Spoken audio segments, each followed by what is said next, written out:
11 septembre 2022, la paroisse Saint-Paul de Lemberg et la paroisse de la Sainte Trinité à Wörth accueilleront nos frères et sœurs en Christ à notre fête des missions à l'espace sportif et festif La Scierie de Lemberg. Le pasteur Jean Essig a été ordonné dans le ministère public de notre synode à l'occasion de la fête des missions de Wörth il y a 50 ans. Le culte, durant lequel nous exprimerons notre reconnaissance à Dieu pour son ministère, commencera à 10 heures. Le pasteur Dieter Roth, l'ancien évêque de la Zelk, sera le prédicateur. Le pasteur Nathaniel Jensen du synode de Missouri, qui a été ordonné le 17 octobre 2021, présentera son ministère dans le contexte d'une communauté anglophone minoritaire à Kaiserslautern en Allemagne. Sa présentation commencera à 14 heures et sera traduite en français. Vous êtes les bienvenus.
Bonjour et bienvenue à l'enregistrement du culte pour ce 10e dimanche après la Trinité. Notre thème aujourd'hui porte sur le 9e commandement « Tu ne convoiteras pas la maison de ton prochain » et bien sûr les richesses de ce monde et notre attitude envers elles. Nous commençons avec l'intuit du jour. Heureuse la nation dont l'Éternel est le Dieu. Heureux le peuple qu'il choisit comme son héritage. Pourquoi, ô Dieu, nous rejettes-tu définitivement? Pourquoi tires-tu contre le troupeau dont tu es le berger? Souviens-toi de ton peuple, que tu as acquis autrefois, que tu as racheté pour en faire une tribu qui t'appartienne. Porte tes pas vers ces endroits toujours en ruine. L'ennemi a tout dévasté dans le sanctuaire. Prête attention à ton alliance, car les endroits retirés du pays sont pleins de repères de brigands. Que l'opprimé ne fasse pas demi-tour, couvert de honte. Que le malheureux et le pauvre célèbrent ton nom. Au nom du Père et du Fils et du Saint-Esprit. Amen. Confessons nos péchés. Dieu Tout-Puissant, Père miséricordieux, je confesse devant toi, moi, pauvre et misérable pécheur, toutes mes iniquités et mes péchés par lesquels je t'ai offensé et mérité ta juste colère et ton châtiment, dans le temps et dans l'éternité. Je m'en repens de tout mon cœur. Je regrette sincèrement de les avoir commis, et je te supplie par ta grâce infinie, et par les souffrances amères et la mort innocente de ton Fils bien-aimé, Jésus-Christ, mon Seigneur, de m'accorder ta grâce et ta miséricorde. Amen. Dans sa miséricorde, le Dieu Tout-Puissant a livré son Fils unique à la mort pour vous. En son nom, il vous pardonne toutes vos fautes. À ceux qui croient en Jésus-Christ, il donne le droit de devenir enfants de Dieu et leur donne son Saint-Esprit. Que le Dieu, qui a commencé cette bonne œuvre en nous, la poursuivre jusqu'à son terme, jusqu'au jour de notre Seigneur Jésus-Christ. Allez en paix. Amen. Prions. Ô Dieu Tout-Puissant, qui seul peut gouverner les volontés et les affections déréglées des hommes pécheurs, fais à ton peuple la grâce d'aimer ce que tu commandes et de désirer ce que tu promets, afin que, parmi les diverses et nombreuses vicissitudes du monde, nos cœurs s'attachent en assurance là où se trouvent les joies véritables. Par Jésus-Christ, ton Fils, notre Seigneur, qui vit et règne avec toi et le Saint-Esprit, un seul Dieu, maintenant et pour les siècles des siècles. Amen. Écoutez avec respect et recueillement les lectures pour ce 10e dimanche après la Trinité. Tout d'abord l'Ancien Testament dans le livre de l'Ecclésiaste, au chapitre 1, le verset 2, et au chapitre 2, les versets 13 à 26. Comble de l'inconsistance, dit l'Ecclésiaste, comble de l'inconsistance, tout n'est que fumée. J'ai vu que la sagesse a sur la folie le même avantage que la lumière sur l'obscurité. Le sage a ses yeux bien en place, tandis que l'homme stupide marche dans l'obscurité. Toutefois, j'ai aussi reconnu que le même sort est réservé à l'un et à l'autre, et je me suis dit dans mon cœur, j'aurai le même sort que l'homme stupide. À quoi m'a-t-il donc servi d'être plus sage que lui? Et je me suis dit dans mon cœur, c'est encore de la fumée.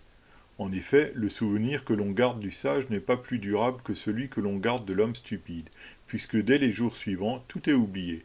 Comment se fait-il que le sage meure tout comme l'homme stupide? Alors j'ai détesté la vie. Oui, ce qui se fait sous le soleil m'a déplu, car tout n'est que fumée et revient à poursuivre le vent. J'ai détesté tout le travail que j'ai accompli sous le soleil et dont je dois laisser la jouissance à l'homme qui me succédera. Et qui sait s'il sera sage ou fou? Pourtant il sera maître de tout mon travail, de tout le fruit de ma sagesse sous le soleil. Cela aussi c'est de la fumée.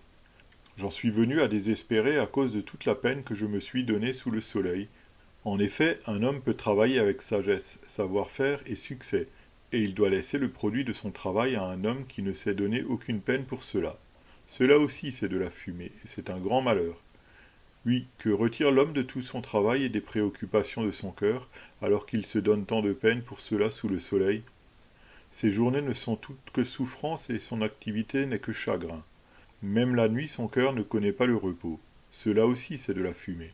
Le seul bonheur pour l'homme consiste à manger, à boire et à se donner du plaisir dans son travail, mais cela aussi, je l'ai bien vu moi-même, dépend de Dieu.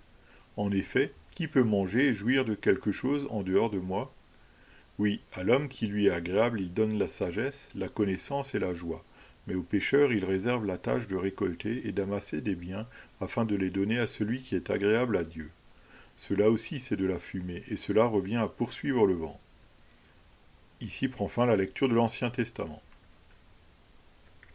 Écoutez également l'Épître dans Colossiens au chapitre 3, les versets 1 à 11.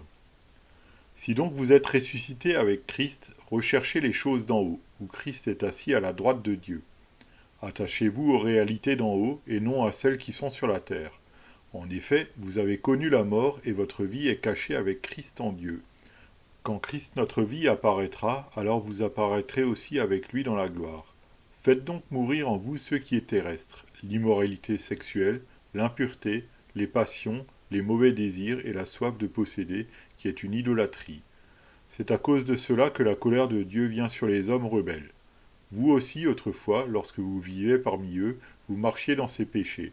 Mais maintenant, renoncez à tout cela, à la colère, à la fureur, à la méchanceté, à la calomnie, aux grossièretés qui pourraient sortir de votre bouche. Ne vous mentez pas les uns aux autres, car vous vous êtes dépouillés du vieil homme et de ses manières d'agir. Vous avez revêtu l'homme nouveau qui se renouvelle pour parvenir à la vraie connaissance, conformément à l'image de celui qui l'a créé. Il n'y a plus ni juif, ni non-juif, ni circoncis, ni incirconcis, ni étranger, ni sauvage, ni esclave, ni homme libre, mais Christ est tout et en tous. Ici prend fin la lecture de l'Épître. Écoutez enfin l'Évangile dans Luc au chapitre 12, les versets 13 à 21. Du milieu de la foule, quelqu'un dit à Jésus, « Maître, dis à mon frère de partager notre héritage avec moi. » Jésus lui répondit, « Qui m'a établi pour être votre juge et pour faire vos partages ?» Puis il leur dit, « Gardez-vous avec soin de toute soif de posséder, car la vie d'un homme ne dépend pas de ses biens, même s'il est dans l'abondance. » Il leur dit cette parabole.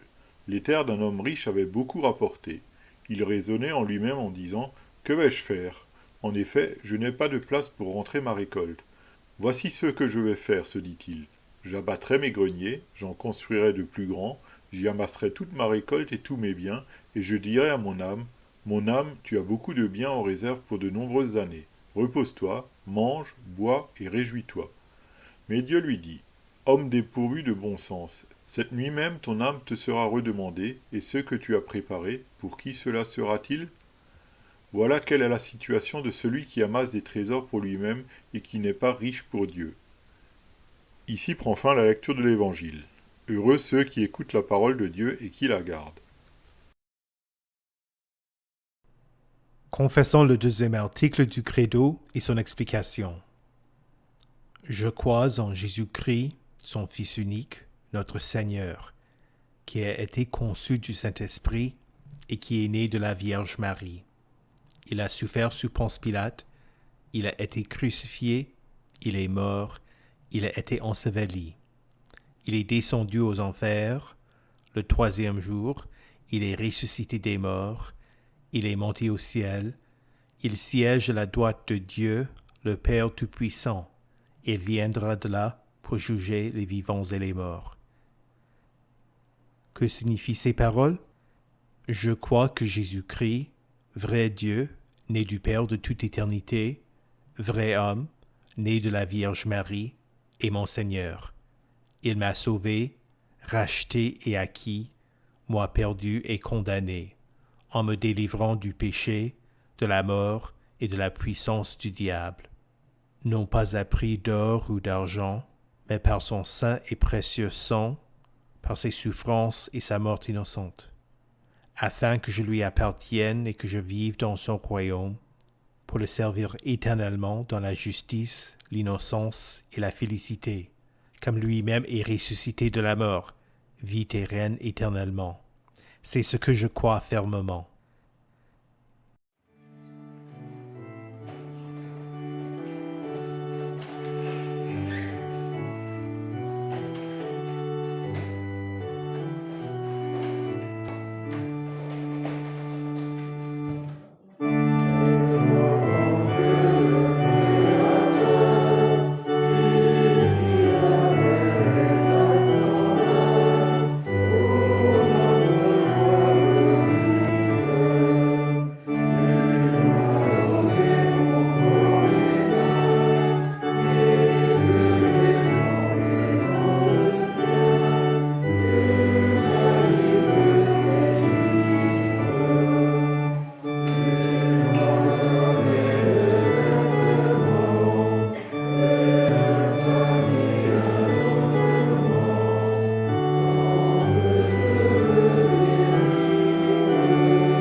éternel, à travers ta parole, donne-nous la sagesse, la connaissance et la joie.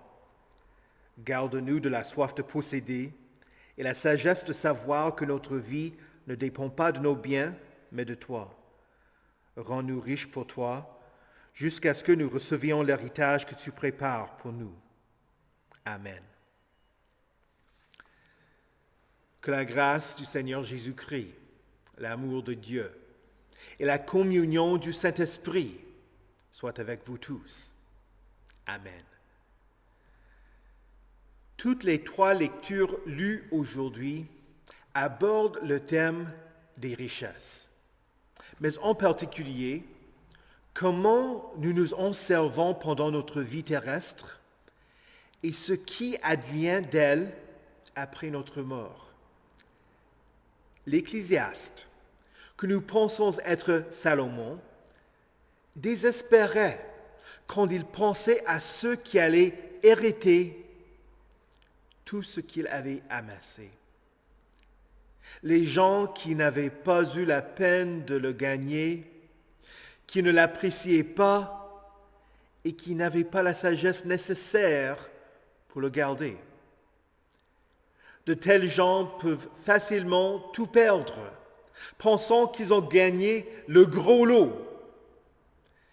C'est pourquoi Salomon regarda ses biens et conclut que tout n'est que fumée, et que la quête pour obtenir des richesses revient à poursuivre le vent. Dans la lecture de Luc au chapitre 12, on voit la situation du point de vue de celui qui voulait sa part de l'héritage familial. D'habitude, le fils aîné recevait 2 parts de l'héritage et tous les autres fils recevaient 1 part. Le fils aîné recevait plus, mais il avait aussi la responsabilité de s'occuper de sa mère et de ses sœurs. Quant au récit, j'aurais voulu savoir ce qui s'est passé pour que l'homme demande que Jésus intervienne. Le décédé a-t-il donné le tout à son premier-né pour éviter qu'un fils irresponsable ne gaspille pas ses biens? Y a-t-il eu un conflit entre le père et le fils ou entre les frères?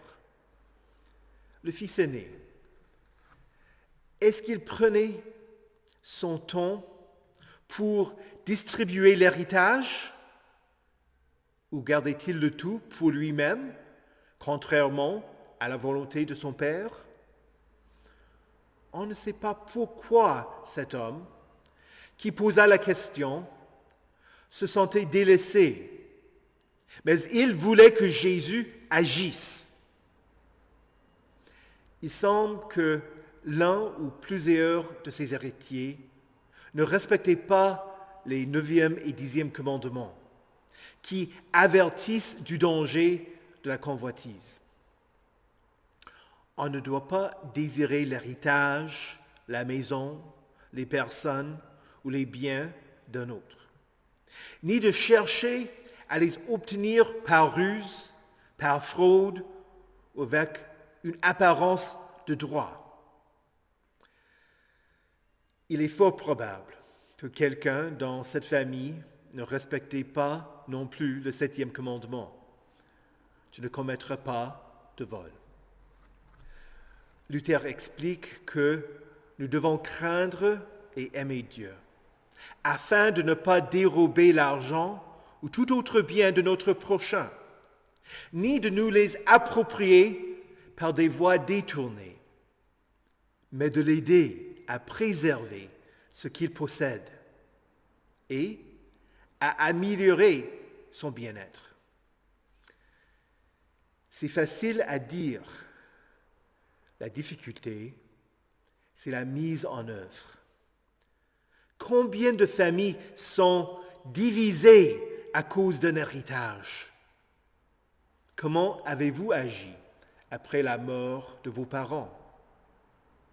Comment agirez-vous quand il faudra diviser les biens d'un héritage? Serez-vous comme Jacob, qui manipula son père? N'essayez pas d'obtenir les biens d'une manière injuste. Historiquement, l'héritage était plutôt sous forme de biens. Une petite entreprise, l'équipement, la ferme, les animaux, les champs, la maison, les choses tangibles qu'on amassait au cours d'une vie. Ces objets étaient distribués dans la famille. Seulement une petite partie était en argent. Peut-être qu'il faut répondre à la question: qu'est-ce que l'argent? C'est plus que les billets dans votre portefeuille ou des chiffres qui représentent ce que vous avez sur votre compte en banque. Dit simplement, l'argent est une promesse de valeur. Aussi longtemps que l'autorité qui a émis l'argent est fiable, on peut l'utiliser pour l'échange de biens. Si vous allez au Super U, au magasin, vous pouvez acheter des produits avec vos euros. Les dinars portant le visage de Saddam Hussein ne valent plus rien, parce que son gouvernement a été renversé. Dans la société, il y a un échange. On vous donne de l'argent pour votre temps, votre dextérité et votre savoir-faire. L'argent est un moyen pour mettre votre travail en réserve. Quand vous n'avez plus la force, le temps, la dextérité ou le savoir-faire, vous pouvez utiliser ce que vous avez épargné. La sagesse vous dicte la manière de gérer ce que Dieu vous donne. Un chrétien devrait vouloir apprendre ce que la parole de Dieu dit à propos de l'argent pour l'utiliser correctement pendant sa vie. Par exemple, dans les Proverbes, plusieurs versets avertissent que la dette est dangereuse. Le riche domine sur les pauvres, et celui qui emprunte est esclave de celui qui prête. Cette semaine, j'ai reçu un mail pour la rentrée me disant que je peux acheter un iPhone 12 avec un premier paiement de 121 €, puis 24 loyers suivants de 23,99 € par mois. Non merci, ma liberté vaut plus qu'un portable qui perd sa valeur. Voulez-vous vivre en esclavage et en perdu la liberté de faire ce que vous voulez avec votre argent? J'espère que la réponse est non. La sagesse enseigne qu'il vaut mieux vivre humblement, être satisfait de ce que vous avez et de ne pas emprunter de l'argent.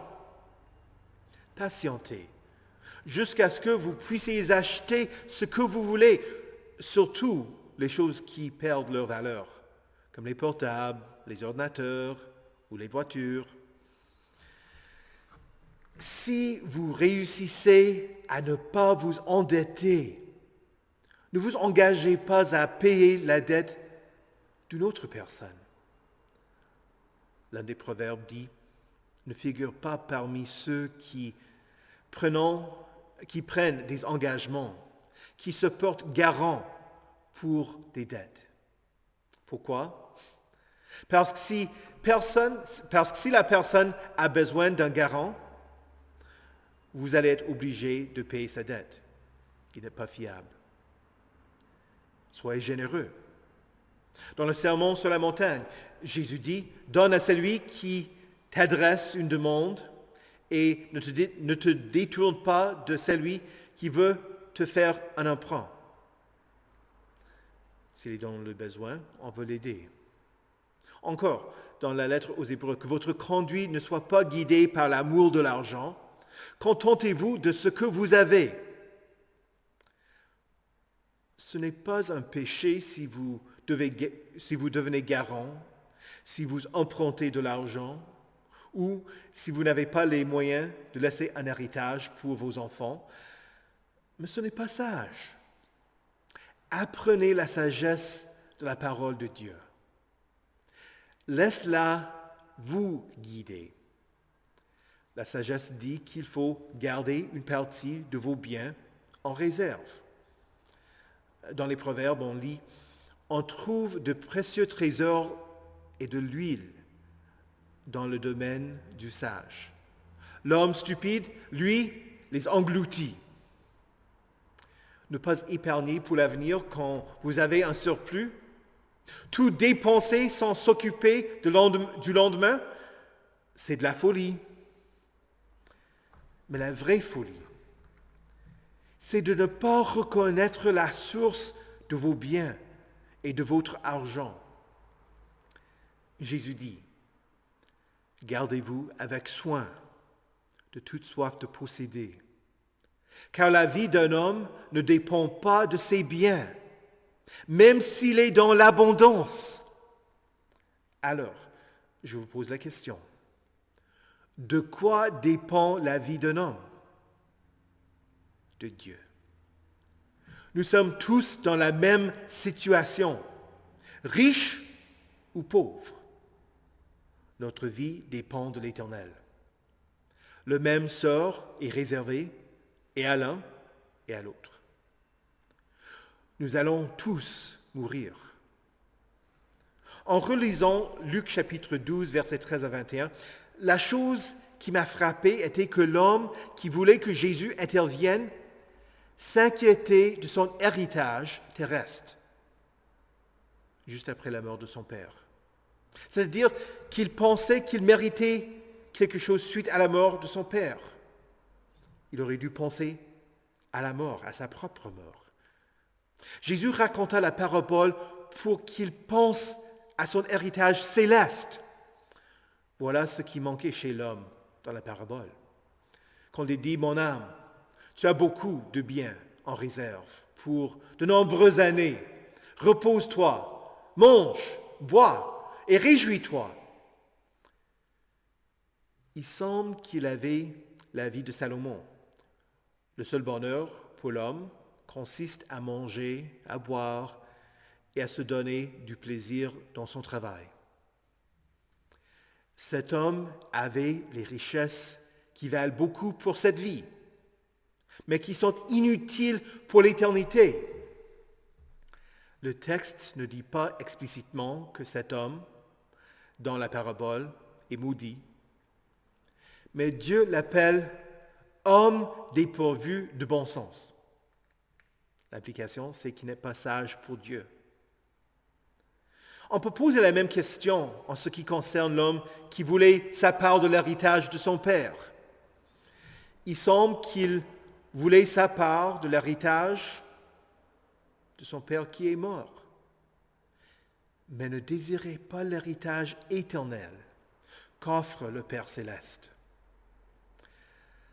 Le vrai problème pour ces gens ne sont pas les richesses, mais le fait qu'ils ne soient pas riches pour Dieu. Par la suite, cette parabole vous pousse à poser la même question. Ai-je la soif de posséder? Ce n'est pas seulement un problème du 7e, du 9e ou du 10e commandement. C'est vraiment un problème du premier commandement, d'un faux Dieu, de l'idolâtrie. En quoi ou en qui mettez-vous votre confiance? Jésus dit, voilà quelle est la situation de celui qui amasse des trésors pour lui-même et qui n'est pas riche pour Dieu. Le problème ne sont pas les richesses de ce monde. Le problème, c'est quand l'argent et les biens de ce monde deviennent votre Dieu Êtes-vous riche pour Dieu? Êtes-vous sage? Pas juste avec votre argent, mais avec toute ta vie? Jésus, votre frère, est venu afin que vous receviez un héritage éternel, comme nous lisons au début de la première épître de Pierre. Conformément à sa grande bonté, Dieu nous a fait naître de nouveau à travers la résurrection de Jésus-Christ pour une espérance vivante, pour un héritage qui ne peut ni se détruire, ni se souiller, ni perdre son éclat. Il vous est réservé dans le ciel, à vous qui êtes gardés par la puissance de Dieu, au moyen de la foi, pour le salut, prêt à être révélé dans les derniers temps. Cet héritage vous est accordé suite à la mort de votre frère. La valeur dépasse les biens de ce monde, et pour lui, votre valeur est beaucoup plus que votre bilan financier. Il a donné sa vie. Il vous a racheté au prix de son propre sang. Êtes-vous riche pour Dieu? Acceptez ce qu'il vous offre. La vie, le salut, le pardon de vos péchés. Voulez-vous devenir plus riche encore en ce qui concerne les dons de Dieu? Lisez la parole. Méditez-la. Mettez votre confiance en lui. Recevez le pardon de vos péchés. Mangez et buvez son corps et son sang. Et bien sûr, partagez sa bonté avec vos prochains. Cela n'est pas de la fumée. Cela ne revient pas à poursuivre le vent. Au nom de Jésus, Amen. Que la paix de Dieu, qui surpasse toute intelligence, garde vos cœurs et vos esprits en Jésus-Christ pour la vie éternelle. Amen. Prions. Ô Éternel, dans ta générosité, tu as béni et enrichi les patriarches, selon ta sagesse et pour le bien-être de ton peuple. Donne à celui qui t'est agréable les richesses de ce monde, pour qu'il serve ton royaume sur terre et pour qu'il soit généreux envers d'autres. Aide-nous tous à mettre à mort les mauvais désirs et la soif de posséder. Ouvre nos cœurs afin que nous apprenions la sagesse et soyons sages avec nos ressources, étant avant tout riches pour Dieu. Seigneur, dans ta miséricorde, écoute notre prière. Ô Dieu, plein de bonté, nous prions pour nos frères et sœurs en Christ qui n'ont pas les richesses de ce monde, mais qui sont riches pour toi. En particulier, ceux qui sont démunis en Afrique. Soutiens-les, donne-leur les compétences nécessaires pour gagner leur vie et donne à ton peuple le désir d'aider ceux qui sont en situation difficile. Aussi, nous te prions pour ceux qui, à cause des circonstances de ce monde, sont obligés de fuir leur patrie et de se réfugier ailleurs, y compris les réfugiés ukrainiens, et en particulier tous ceux qui se réfugient en France. Donne à nos paroisses les moyens non seulement de leur offrir un support physique, mais pour leur offrir aussi la parole de la vie. Seigneur, dans ta miséricorde, écoute notre prière.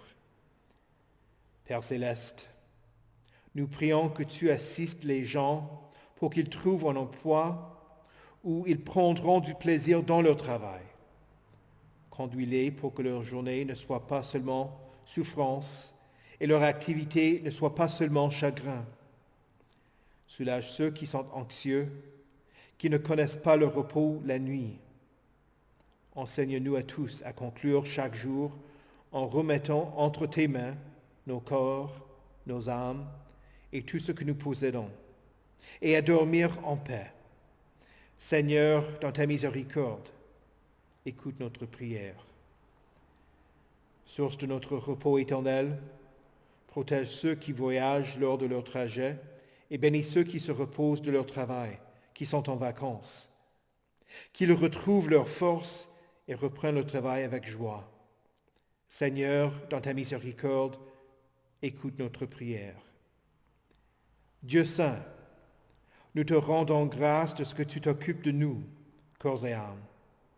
Selon ta volonté, guéris les malades ou donne-leur la force de supporter leurs difficultés. Seigneur, dans ta miséricorde, écoute notre prière. Père miséricordieux, nous prions pour les organisations de bienfaisance à travers le monde, les ONG qui répondent aux crises humanitaires, et en particulier pour l'association de bienfaisance de notre synode, l'AELB, ainsi que tous ses projets et toutes ses activités. Nous te rendons grâce pour l'œuvre du Kirchberg et prions que les travaux sur le bâtiment permettent cette EHPAD à mieux servir les personnes âgées et à faire si épanouir l'Évangile à travers son aumônerie. Seigneur, dans ta miséricorde, écoute notre prière. Nous nous remettons nous-mêmes entre tes mains, ainsi que tous ceux pour qui nous te prions, en mettant notre confiance en ta miséricorde, qui vient à nous à travers Jésus-Christ, ton Fils, notre Seigneur, qui vit et règne avec toi et le Saint-Esprit, un seul Dieu, pour les siècles des siècles. Amen. Notre Père, qui es aux cieux, que ton nom soit sanctifié, que ton règne vienne, que ta volonté soit faite sur la terre comme au ciel. Donne-nous aujourd'hui notre pain de ce jour. Pardonne-nous nos offenses, comme nous pardonnons aussi à ceux qui nous ont offensés. Et ne nous laisse pas entrer en tentation, mais délivre-nous du mal, car c'est à toi qu'appartiennent le règne, la puissance et la gloire, au siècle des siècles. Amen. Écoutez et recevez avec joie la bénédiction de Dieu. Que le Seigneur vous bénisse et vous garde. Que le Seigneur fasse luire sa face sur vous et qu'il vous accorde sa grâce. Que le Seigneur tourne son visage vers vous et qu'il vous donne sa paix. Amen.